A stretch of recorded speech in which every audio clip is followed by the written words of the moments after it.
Season 6 is introducing new monsters, new skills, and a brand new way to use our weapons. With each new season, there's gonna be a shift in the meta. So let's take a look at what's coming in Season 6 and how it will reshape the current meta. The 4 new monsters coming in Season 6 is Nargacuga, Beotodus, Bishaten, and the Great Wogi.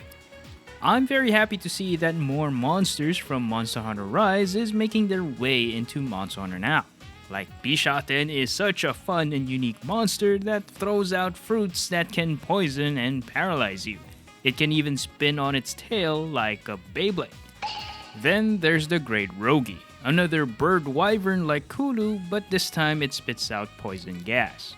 Beotodus was not in Rise, but it was introduced in Iceborne, and it's another fish-like monster like Juratodus. Then, of course, the poster boy of Season 6, Nargacuga.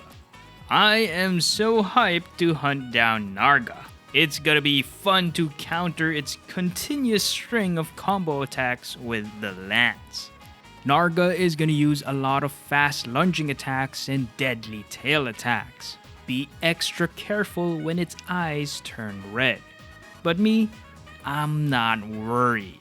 In fact, I'm excited to counter all of its attacks.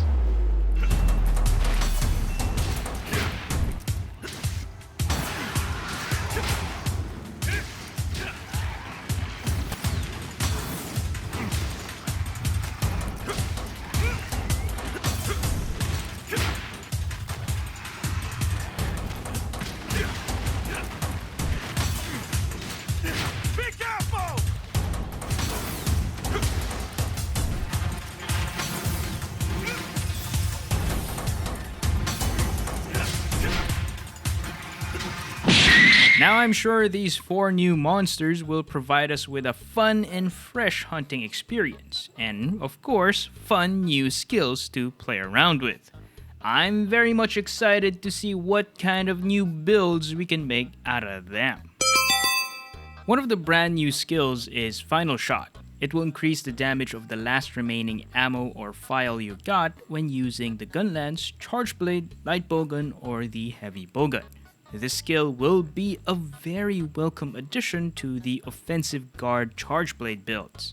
As you perfect guard attacks, it will restore only 1 file and you can immediately transition into an amped elemental discharge, which will be buffed by this skill.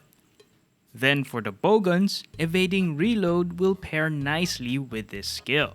As you dodge roll to reload only 1 bullet, that's gonna be buffed by the Final Shot skill.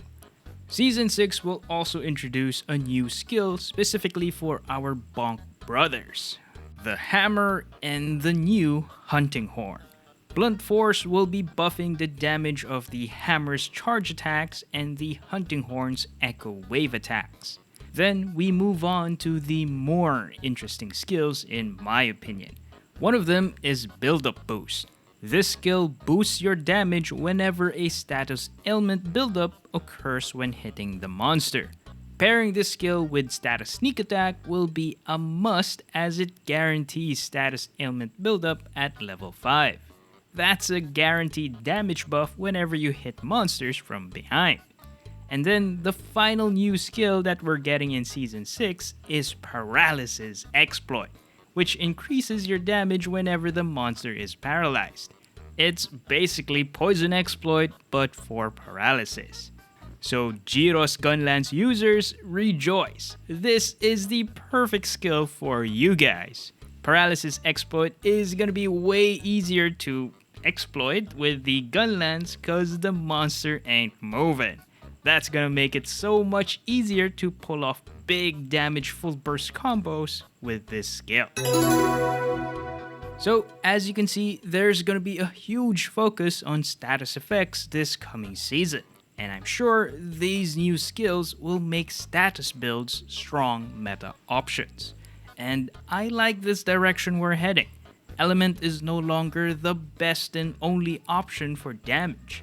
We got negative affinity builds dealing big damage, and now status weapons might just become part of the new meta. Now, the new monsters and the new skills we're getting this Season 6 is already pretty great. But that's not all we're getting. Season 6 also introduces a new way to play and customize our weapons. The new feature, style customization, will allow us to change how we play our weapons. For each weapon, there will be 2 new styles to choose from, and depending on which one you pick, it will change your weapon's long press attacks and combos. I'm guessing it will be quite similar to Monster Hunter Rise's switch skill system, where you can change specific weapon attacks. In Monster Hunter Now, to do these customizations, you will need to farm materials from specific Rift-born monsters, or you can get these new materials from 9-star and 10-star monsters. Rift-born monsters is a new feature where these monsters will be spawning much harder versions of their original version.